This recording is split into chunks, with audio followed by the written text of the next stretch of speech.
Welcome back. It's Sunday, July 27th at 7 a.m. Eastern Time. This is the Truth About Me podcast, and I'm Eric.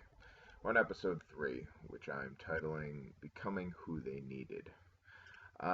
In this episode, we're going to move into my teen years, so 13 through 19, starting off the stretch where I was becoming less of a kid, but more of what everyone else wanted me to be, a chameleon, if you will.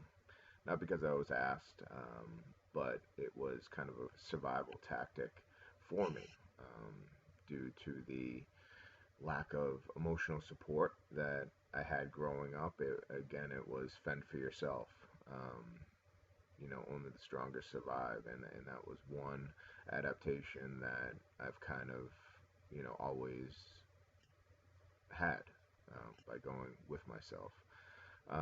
So basically, coming into my teen years, everything just started to get faster in the sense of life was kind of moving. It was when I got, started to get my first job, paperboy. Um, Doing that at a very young age, tried to learn responsibility. I have to say, didn't, it taught me a little bit about work ethic, but again, I was figuring it out on my own. Yes, my parents, they did help me. They provided me a bike, a carriage. Um, but when it came down to it, it wasn't instilled in me at that time what work really was. I have to say, I had a pretty lax, um, childhood in that sort of capacity. And again, with the no communication and just the day-to-day talk, there was a lot of things that I was learning on my own. So starting with a little bit of responsibility, again, with me saying that, it didn't change the dynamics of what the household were. It was what it was. When I was 13, my sister was 11, my brother was 10. So we were all, growing up and doing, kid things. I was very much, kind of doing my own thing while my brother and sister were doing their thing. So when it came down to it, like, playing school, excuse me, not playing school, playing sports, learning sports from my next door neighbor, father. And he was, somebody who I looked up to at a younger age because whenever I asked my father to go do any sort of sports, um, we barely threw the ball in the backyard. Um, the one time that I can recall, um, that he actually took the time out to go play, throw the baseball back and forth with me. Other than that, I had learned sports from my next door neighbor's father. Real nice guy, always around. Good family man at that time. And really it was, me, playing with their daughter and playing with their son. That's, we were very sports orientated. So learning that, skill set, as I was growing up was certainly beneficial and helped kind of mold me into, what I had because I guess it was something that I was seeking elsewhere because I didn't get it at home. Um, so, I mean, again, don't get me wrong. My parents did what they had to do. They were workers and they were providers. It's that simple. If we needed something, we asked, and we got it. There was really no questions asked, so to speak. And maybe it was kind of maybe it was like kind of a guilty conscience or the fact like that's what they knew. And kind of going back over my parents' childhood as I've spoke with my mother primarily, and hearing about what my father's was, it was totally different ball game. So that they're only going by what they knew and how they learned. Um, so when it came to the emotions, I guess for me to kind of be happy is I ultimately became kind of like a chameleon, adapting to every situation that I came across. So was it a good thing? No. Now that I look at it now, because I didn't have my own identity. Um, I wasn't. I didn't know which way to go. I wasn't directed in any sort of way. So, when you kind of grow up like that, it changes the overall dynamic of your mindset and what you want to do. And that's something that that I've been constantly unlearning in today, in the present day, is that, I stand on my own 2 feet and, um, close to it, and don't ask for, you know, that sort of reassurance, if you will. Um, so, I mean, back then, I buried a lot. Whatever was said, I took and I buried it into, my soul. And that's something that, over the years, as I get older and, started to change and go through all of that, it was something, um, that later on became a very destructive habit, which we'll get into, once I get into that segment. Um, I was, I guess in my younger years, I just wanted to be accepted. Um, and I would do pretty much anything to get that sort of acceptance, that notoriety, or, just kind of being seen, and heard. And that is something that, I chased as a kid. Why? Because I enjoyed it. It made me feel good because I didn't have that, growing up. Um, you know, there's a lot of moments that, where it was, you know, it's hard to say. Like there was some moments where I would be at a friend's house, and they were, having dinner. They were sitting at the table. I was there, because we were, like that's the type of families I kind of grew up around. They were nice. They were hospitable. They cared. It was like we were their kids, and to see that happen in other households and not happen in ours was definitely kind of shocking. Um, because again, we did not grow up eating at the table. We did not grow up talking about things. And this is what was happening at my friend's house. My friends' houses is that's what they were doing. And and it didn't really matter, um, what the content was. It was just the pure fact of the actual engagement. And we didn't have that. Um, I didn't have that. I don't believe my sister had that. I don't believe my brother had that.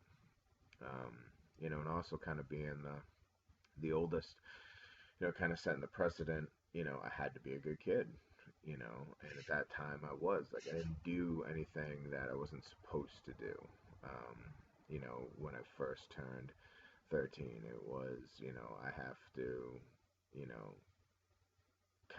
it felt like I was just a lone soldier, walking my path with no real direction. Um, and I was in, and I think that's really kind of where my fixer mentality came into play, is that I would do whatever I had to fix a situation with my friends rather than with my family, because friends to me were the people who I hung around with most. Excuse me. And they were the ones that would show up every single day. And so whether it became fixer or became protector, that was kind of how that role started for me. Um, and it was basically just compensation for what I was missing at home. Is it turned to my friends, it didn't turn to my family. So, um, I then, was really kind of starting to be more aware of my surroundings from a very young age. I was aware. I would try and read people, their body language, their tone, see what they were doing, because that's what I was doing in my house. You know what I mean? It's when you could hear. You could hear the tone, especially my father. My father had a very booming voice, um, and you could tell when things were good and when things weren't good. So, starting from that age, it was like, okay, well, this is what this means, and I kind of put two and two together, and that's really how I process things like that. Um, and then my mind started to get going where I would think about certain scenarios. My kind of like an overthinking, if you will, about how I could, again, being the fixer, how I could fix these types of situations that were going on. But in reality, it was, not having that emotional guidance at home, to kind of say, hey, listen, it's okay to do this or it's okay to do that. Um, I didn't know because here I am, 13-year-old, 13, 14, 15-year-old kid kind of going through the motions. Um, and then as, I graduated from Paperboy, and then, now we're into kind of high school, right? And, well, excuse me, junior high. And junior high was a bit of a change for me because I grew up in a small town, and then when I started seventh grade, so I went K through six in my hometown, and then when I started seventh grade, we were then bused to another town. So where I grew up is we had four towns in one school, um, and they were all relatively small towns, but it was something that um, when it came about, it was you were taking the bus, and instead of having a 5 or 10 minute bus ride to school, it was now a 20-minute bus ride, or a 25-minute bus ride because pick everybody up and then go drop them off. And it was in a different town, and I still remember first day of seventh grade walking in and seeing people who I'd never seen before, and seeing some people who I did see, who went to my elementary school.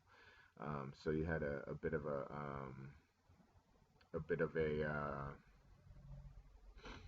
adjustment, because I was, you know, with that being said, I was,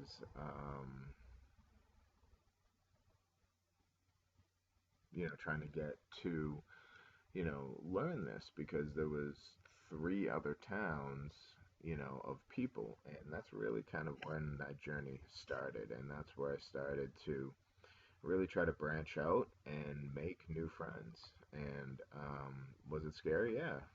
Typically for me, it was, um, because I was a shy kid. I didn't have the comfort of, you know, my friends to be right there because even though they were in the same school, they're in different classrooms. So, and, different periods and stuff like that. So, going through junior high and then um, up to seventh grade, and then eighth grade, eighth and ninth, we actually ended up going to another high school um, in the same town, just 5 minutes down the road. And then we came back to my hometown because that's where our high school was for 10th, 11th, and 12th. So during those years, there was a lot of traveling. Excuse me. There was a lot of traveling between towns. And if you wanted to go hang out with somebody's house, this is the days well before GPS. You were looking at a map book, trying to find your buddy's home. Hey, what street do you want again? And you'd find the street, and you just have to drive, and hopefully you found it. I do recall one time where I was going over my buddy my buddy Mike's house, and he invited me over, and I remember just getting to his house took forever because it was in a town that neither my father nor I was familiar with. And I was going by memory at that point because I had taken the bus home with him, and that was pretty close, but it still took forever, and that kind of pissed my dad off at that time. But when you're going into a different town and stuff like that, you don't realize it. You just want to kind of hang out with your friends. So, I will say seventh and eighth grade was fun. Um, Ninth grade, it wasn't like, we were kings of the school because we were the oldest group before we get to the actual high school. Um, so we didn't get that quote unquote freshman hazing, if you will, because there weren't any sophomore, juniors, or seniors above us. We were the kings of that school because we went there for eighth grade and ninth grade. So with that being said, it's like in learning, and coming into my own and trying to find my identity again. I was still in kind of a chameleon stage and adapting to all sorts of groups. As I never had one group where I was constantly hanging out in. I had multiple groups that I was known, not known, but, I would go and say, hey, what's going on, guy? Just shoot the shit with them and, be their friends and kind of get a variety. And, now we go into girls. Girls for me were, it's, it's something that started, um, now you had all these girls and they're going through puberty just like all the boys are going through puberty. And, you have certain feelings and, you have those high school relationships that, what, oh, I love you, kissy kissy in first period, and then by eighth period you were broken up. And that wasn't me, but I'm just kind of given that because when it came to girls, like I was too shy. I never really took any sort of interest in them back then because I was too shy. Being a bigger kid, I had insecurities, at that age. So, um, and I think everybody does when it comes down to it. And again, where I didn't have that emotional support, I didn't know how to feel. You know, was this normal? I do recall. I was made fun of, a lot, and one particular instance I had recalled, a girl in my class. I had left one of my books out, backdraft, um, and for some reason I had left it in a classroom, and I don't know how or what. I just remember that I went to go back to my locker, and the book was in front of my locker, and so I opened it up, and somebody had written in there, and and to say that it was unkind is being generous, and that really kind of um, swayed me in a way. And this was in eighth grade, where reading that and being like, wow, how can somebody be so mean? And to be honest, she was a very pretty girl, and I just I have a hard time, with that is why people do the things that they do. So like, from that point on, it was like, well, if I had any sort of want or need to talk to any girl, not just her, like, because at the time I had there was nothing in there. And the funny thing is that she did sign her name um, in the book, and I didn't quite understand that. But hey, it happened. It was something that kind of stuck with me. And then, as so in eighth grade, like I was still playing the saxophone. I was in the jazz band. And I enjoyed the jazz band for a little bit. I didn't like my teacher overall because he, for some reason, wanted to change me from the alto to the baritone sax. And, I loved the saxophone. I was good at the saxophone. And I was the number two saxophone player in our class. Kid who actually went to elementary school. Um, he was number one, and So that was really kind of how my competitive drive, blossomed in that, is because I always wanted to be number one. Um, but at that point in time, like, oh yeah, you're gonna play baritone, and I'm like, no, I'm not gonna play baritone. I don't want to play baritone. So I was very closed-minded, very standoffish. I used to hide.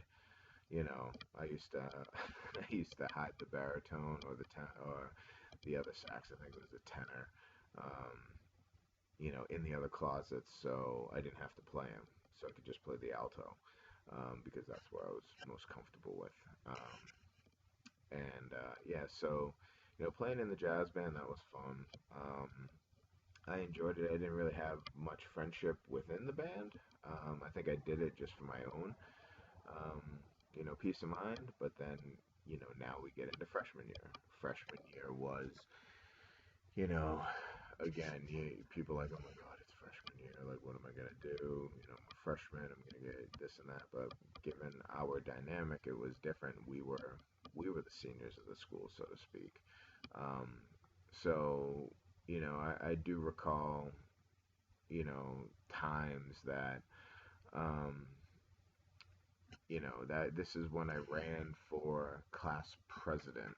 Um, and I was like, you know what, I'm gonna make a difference. This is gonna be awesome. I can't wait to do this and kind of do something I had never done before. Then I started to play football, played freshman football. I told myself that, hey, listen, if my grades started to slip, then, if my grades were affected because of football, then I wouldn't play football. Well, freshman year was kind of an eye-opening and me coming into my own, at that point in time. So, with that being said, it was, it was an adventure. Again, you have four schools and a whole bunch of personalities within that school, under the same roof. So, um, like I said, I get along with most. There wasn't too many people um, that I don't feel, like I could pretty much get along with anybody. Again, still holding that chameleon, type of identity at that time. So, um, with that being said, is running for class president. I remember, being like, oh, I'm just gonna run for class president. So I made some flyers. Remember, I had my mother drop me off super early one morning, um, before school, so I could go put up all the banners and my posters around the school. And later that day there was a debate. I didn't know nothing about a debate, and I remember is, all of a sudden people started going up and they started talking, and at that point I knew I was in some shit because I had nothing. Again, it was a horrible experience for me, in the sense because I had no idea. I didn't ask any questions. Nobody told me. Um, so I kind of, jumped on somebody's coattails and summarized what they had said. Um, Needless to say, I don't think I got any votes for class president, at that time. And that was my only political endeavor, that I can recall.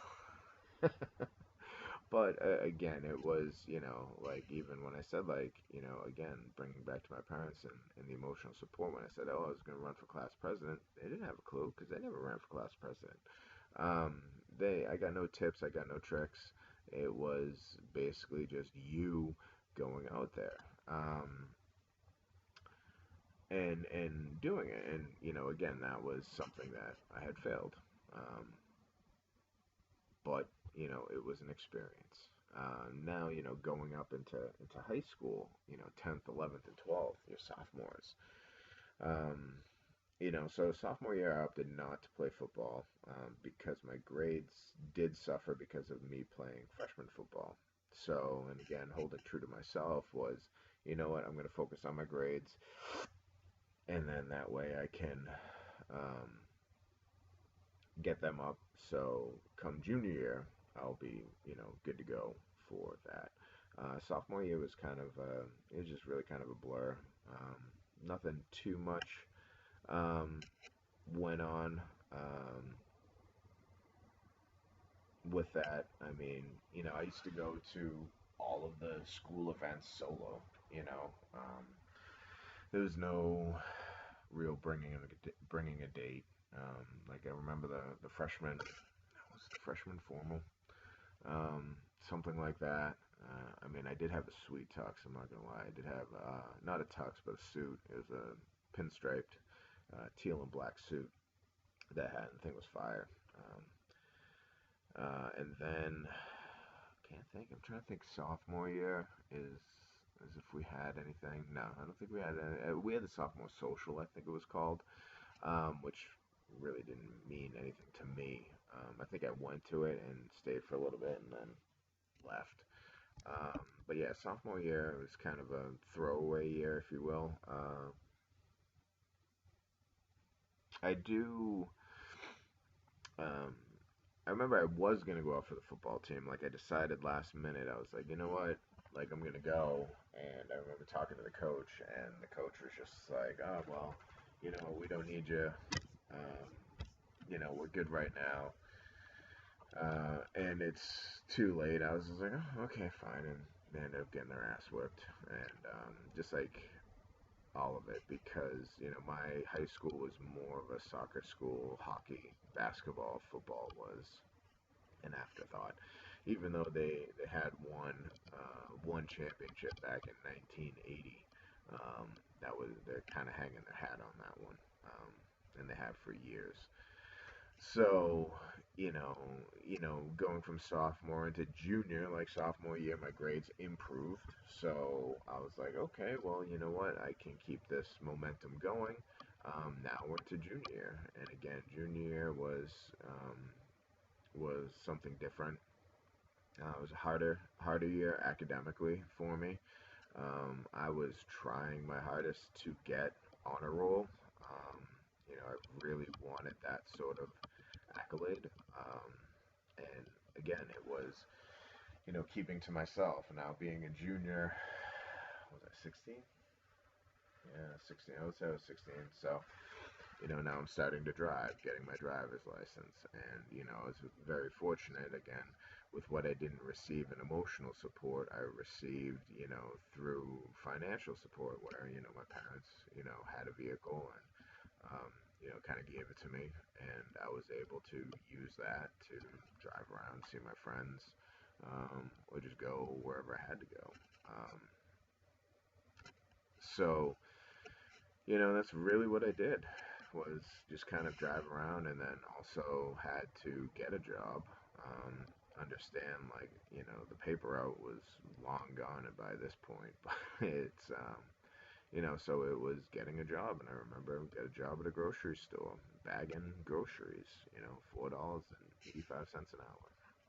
an hour, and that was, something to start, because these were responsibilities. They were never spoken to me about what was coming in or what the reason is behind it, but they were something that, I had to be mindful of. Um, but again, where I didn't have that guidance from my parents um, about what the real world is or could be, again, I was left to my own devices. And they were right at the time. But again, looking back, is I lost um, a lot of myself.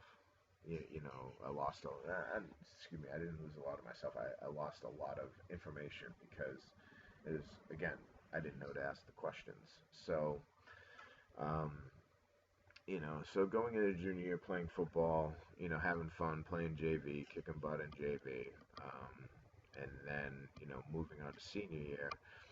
Senior year was something where, what, I took it very seriously. So, just kind of revert back is the end of sophomore year. We got a new football coach, and they had opened a gym, and you had certain clubs. You could be in the 200, the 175 club, the 200 club, the 250, the 300 club, for bench squat and deadlift.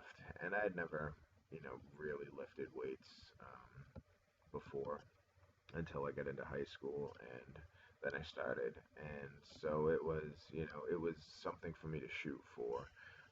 And that was kind of how my, fitness journey started, which was, oh yeah, you follow this very simple program, and um, you're gonna get stronger, and I did. Um, Especially from from sophomore to junior, junior to senior, I did get stronger, and then I remember that in high school, like I had like I made the 275 club a senior year. Um, I didn't make the 300 club because I couldn't bench over 300 pounds in high school. Um, but it was I could squat and deadlift over those numbers, which was fun, which was cool. But again, we weren't taught how to lift. We were, hey, here's your plan. You know what? Go move that barbell. All right, that's fine. You know, we had the basics, but we didn't have any sort of guidance from there. Um, I think they were just happy to have this amenity available for the students and themselves because they could come in and they could get a workout and be done with it. But again, we had that, but we had no explanation. Um, and senior year, I really, kind of came into my own. Going back, I totally forgot the junior prom. Going back to that, I wasn't going to go to the junior prom, and then I remember getting asked at last minute, about a week before the actual prom. Um, I remember this girl in my class, Sheila, and she, said, "Hey, listen, you know what? Do you want to go to the prom?" And I said yes.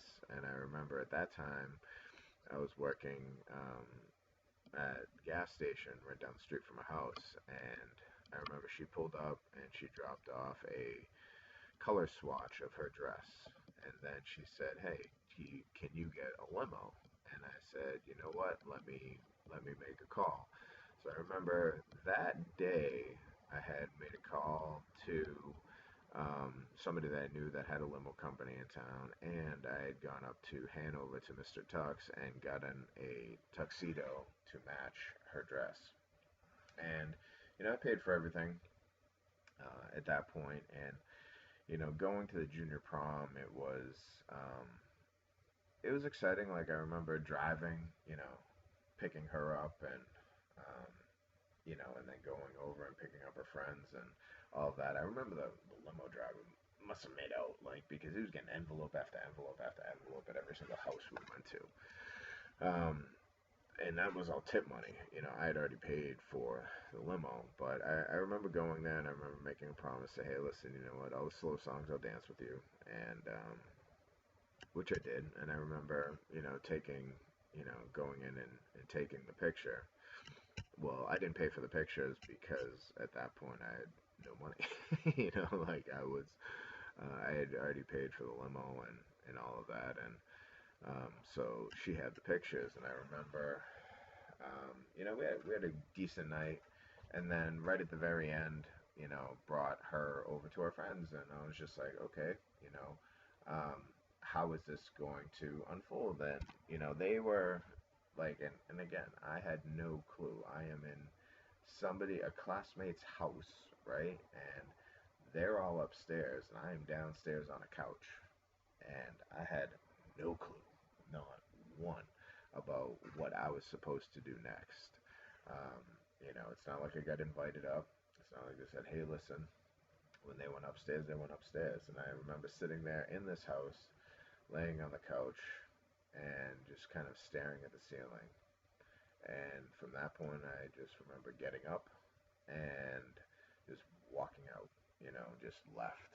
And because I didn't know what to do. I was, again, I had been put in that situation before, and I was never told about it.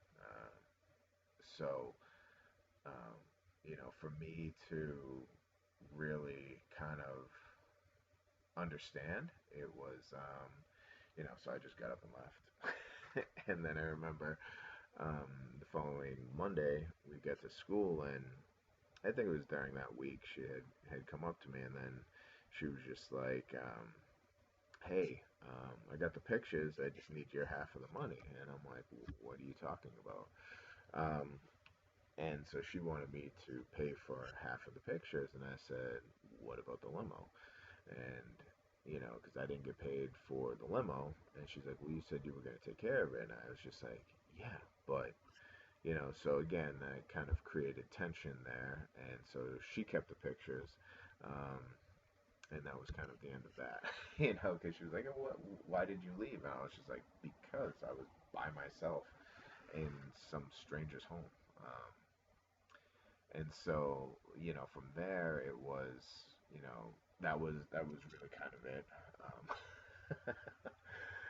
for my first prom experience, and I told myself, I was like, I'm never renting a limo again. I'm like, this is crazy. Like, I was out a couple $100, and you know I wanted the pictures, but then again I didn't, and from that point, that was the end of that relationship, if you will. So yeah, that was a pretty good learning lesson, and then we moved into senior year. And senior year, I had dropped a little bit of weight. I was feeling good. I was hitting the gym constantly. I was working. I had money in my pocket. Like, I was feeling the best that I had felt in a while, and I came in with a lot of confidence all year. Senior, playing football. This is going to be awesome. And it was just, last year of school. Like, I had all the feels for that, honestly. And, to sit there and to say that, like, I had no, when I started senior year, it was just about football. Like, that's the only thing I cared about was football. And, I was just like, we're gonna, because our team sucked. We didn't win games. You know what I mean? They had lost like for the past like 10 years in a row, some BS like that. And I remember our first game was against a team that got moved into our league. That wasn't a part of our league the year before. And I remember, no, excuse me, they were there the year before because I remember we played them. I actually dressed for that game. We played them um, at their home field, and then they come to us senior, and we ended up winning, and it was like we won the Super Bowl. Um, we had a relatively young team, and that team ended up there were a bunch of sophomores, but they were good. They were some bigger guys, athletic. They knew the game. They knew how to play the game, I should say. So having that, was definitely helpful. Um, and to kind of segues, they went on to, do some great things as a class. Their senior year, they almost made it to the Super Bowl. So this was kind of the Kickstarter, if you will. But beforehand, I remember in practice, like double sessions, as I went to go tackle one of the running backs, and when I went to tackle, I swung my arm, and when I was getting ready to go wrap up, but his knee hit my thumb, and I ended up breaking my thumb. Um, so I was in a cast to start the year, and I remember we had a trainer, and he was Norm. Norm. He was, just fresh out of school, first big job. And I remember showing it to him. He's like, "Oh yeah, just put some ice on it." And then come to find out, the following morning, I was at 6 a.m. ortho, and he was there doing like kind of his rounds on whatever degree he was going for, and his face turned white. You know what I mean? Like, oh my god, it was his first broken bone, I believe. Because I was all like, "Hey, what's up, Norm? How you doing?" And actually, my father was with me at that point, and he left the room, and I don't know what happened um, from there. But it was, I remember coming home that night and showing, like, I was walking into the house and my mother was getting ready to take off, and I showed my mother my hand. I remember saying, "Hey, Ma, look at this," and she just shook her head. She's like, you need to go get that looked at. You probably broke your thumb." And yeah, I did. So I was in the cast for a little bit of time, and started off the season with it, with my hand in a cast. But we won the game, so that's all that mattered. And that was kind of how senior year started. Um, and it was good. And all in all, we won our first game, we won our middle game, and we won our last game. So we went 3-7 my senior year. We won Thanksgiving, which is all that mattered. We were in a couple of good competitive games throughout, but and then we were in some games where we just got absolute doors beat off of us.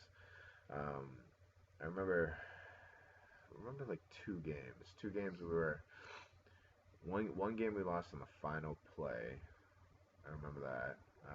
And then there was another game where we were up, and then the other team just they made a we were playing in their house, and I remember we were up for a little bit, um, and we couldn't just hang on, and we couldn't hang on, and we ended up losing. And then there was other games where we just got smacked, like no business being on the field.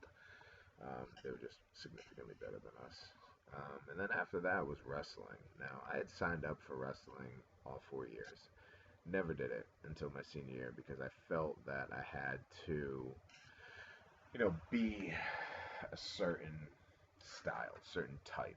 And at that point, it wasn't because I wasn't confident in myself. So when I joined the wrestling team, I was in very good shape. I was at 215 pounds. They just opened brand new 250-pound weight class. So, me knowing dick about wrestling, other than WWF or WWE, excuse me, like that's the wrestling that I knew. I had no knowledge of collegiate wrestling. So I was raw. I was strong, but I was raw. And I remember that for me to be the 215, I had to go up against one of my classmates, which I think he was sitting at like 195, so he was lighter than me by like 20 pounds, but I was stronger than him, and that's ultimately what got me the nod because of my strength. Now, technical ability was crap on my end. Truthfully, I'm not gonna sugarcoat it. Like I wasn't that good of a wrestler, but it was an absolutely awesome sport. It showed you you really found out how you could handle 9 minutes. 9 minutes. I said, what could you do in 9 minutes? Um, and to me, it was a lot. Oddly enough, it was a fun season. Learned a lot. A lot of really good guys there. And I remember I made it to the States by straight technicality, because the weight class was so slim, and there was one person in front of me, unfortunately had a incident where his father had passed away the week of or a few days before, and I remember getting the call saying, "Hey, listen, you're gonna go to the States," and I'm like, "What is this?" Like I had no business being there. Like I was the last seed because I remember facing the number one kid. Um, Knew nothing about him, and my coach just says, "Hey, listen, go out and give your best." And I remember midway through the second period, I think it was, I ended up catching him and breaking his nose, or causing him a bloody nose. And I remember my coach grabbed me and he said, "You have a chance to win this right now." He's just like, "I'm going to try to get you a medical, um, because he's bleeding all over you." Well, that didn't necessarily happen. I don't think I got pinned. I may have gotten pinned later on in the third period, but I thought I had rode it out. Anyways, I believe I lost on points. I don't think I got pinned. I think it was one of the few times where I didn't get pinned. Um, Funny story, earlier in that year, I had to wrestle a state champion who was the state champion at 189, and he stayed at 189. And my coach comes up to me, he says, "Hey, he's a state champ. You know what? I need you to try and last at least the first period." I said, I'm going to do my best. And I remember staying away and, trying to stay away from him. And then I got into one position where I had a single leg and I was coming off to the side. And he happened to have just stood up and he went, and he was taller than me, longer than me. And he just wrapped his arms in, cradled me, pulled me over, pinned me, and that was that. So it was fun, honestly. It was fun senior year. And then, so I was coming into my own, um, and I remember senior prom was coming up, and I was like, finally, redemption. So I remember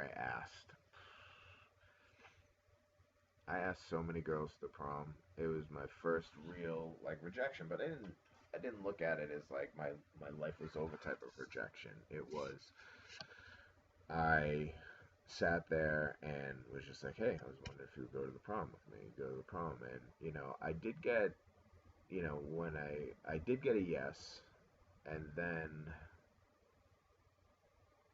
or no, I'm sorry, I didn't. I did not, and I did get certain things like because how rumors would start was somebody would say something. So I remember just asking and being like, no, no. How can you tell people that you're going to the prom with me? I'm like, I didn't tell people I'm going to the prom with you. I told people that I wanted to ask you to go to the prom with me.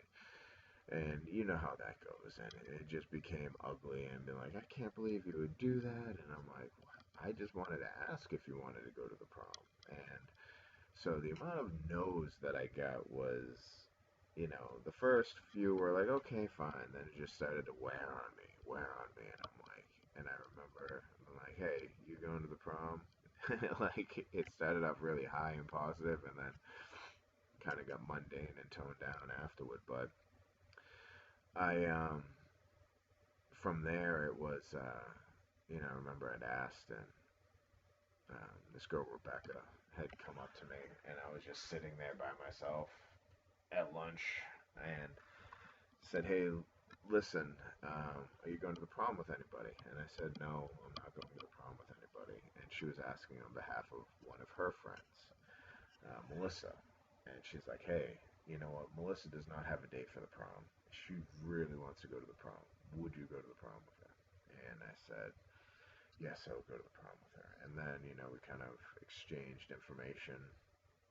I told her what was going on. At that point, I had my car, so it was like, I said, hey, listen, what type of dress you wearing? She's like, black. I'm like, perfect. Um, I'm like, we're not going to do a limo. I'm going to pick you up in my car and drop you off. And she was like, all right, cool. And, I remember showing up to her house. I remember pinning the corsage on. I remember all of that. It was nerve wracking for me because again, I was by myself. Like I did not have my parents with me. They weren't there. Um, so it was like her parents, and then um, I don't recall us talking at all. If on either the car ride up or the car ride back, it was, you know what? Hey, thanks for inviting me. I had a great time. And I remember I dropped her off and walked her to her door, and then that was it. Then I kind of went about my day. Uh, and those were my prom experiences. Like I had a good time at the prom. Like I was hanging out with the friends again. I kept the same. Hey, every slow dance that comes up, I'll dance with you. Like that's what my mentality was. It worked for the last one, so I was like, hey, let's do it for this one. But my buddies were there, and it was a little bit better of a time. Had some fun with them, and with that being said, now we're coming to the tail end of senior year, where you know, my next door neighbor who I grew up with was actually going to a college, about 45 minutes away.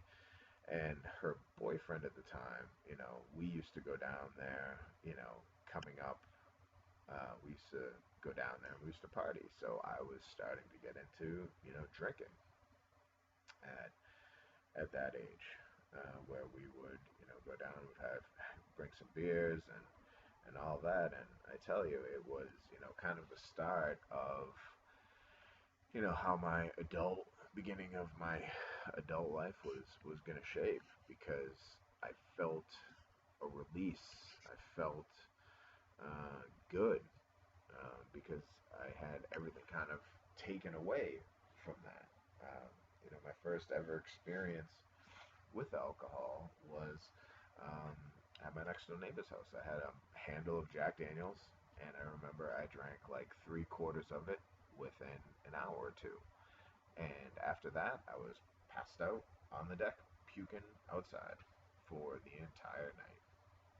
That's what happened to me. Um, and from that point, I vowed to never drink JD again. I couldn't smell it because it made me sick. Um, but I had enjoyed myself. Well, when that happens, it's kind of, you know, like that was, you know, now knowing what I know now, I probably would have never done that. But, I started to, and I was like, hey, everybody's doing it. Again, having that chameleon type um, mentality was, you know, it was kind of a defining point in my life. Um, and that's when I started to be like, hey, this partying thing, this is pretty cool. You know, everybody's having a good time. You know, you got to keep it in a red Solo cup. You can't drink it out of the can. You can't drink it out of the bottle. You got to pour it into a container. So, excuse me. When you do something like that and you don't have any sort of parental guidance or anything like that, um, it was freeing. Um, and I did that for you know for a couple of years.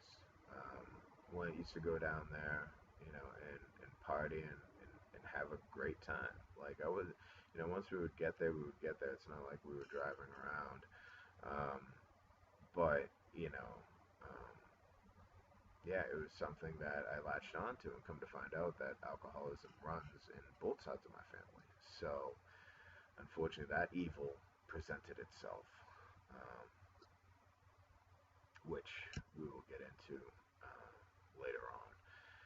And then, graduated high school, and now adulthood started, and that's what I will, you know, end with for now, and we'll start up for episode 4. We'll start into adulthood. Looking back at my teen years weren't necessarily about finding myself. They were about protecting everyone else from what I was feeling, because I didn't tell anybody. I start again having the chameleon-like attitude, mentality. I was becoming what other people needed or wanted, and that's how I felt validated. I never asked for anything in return, um, because that just wasn't me. Um, so as I preluded to earlier, in the next episode, we're going to move on to early adulthood. We're going to get more into that, start up relationships, losing my virginity, and dabbling in um, drugs and alcohol and different situations, and really finding out, how much I had suppressed, um, started to come out. But if you like this video, if you have anything you want to comment on it, leave it below. I appreciate you guys taking the time to, see this, and if you can relate in any sort of way, I'd love to hear about it.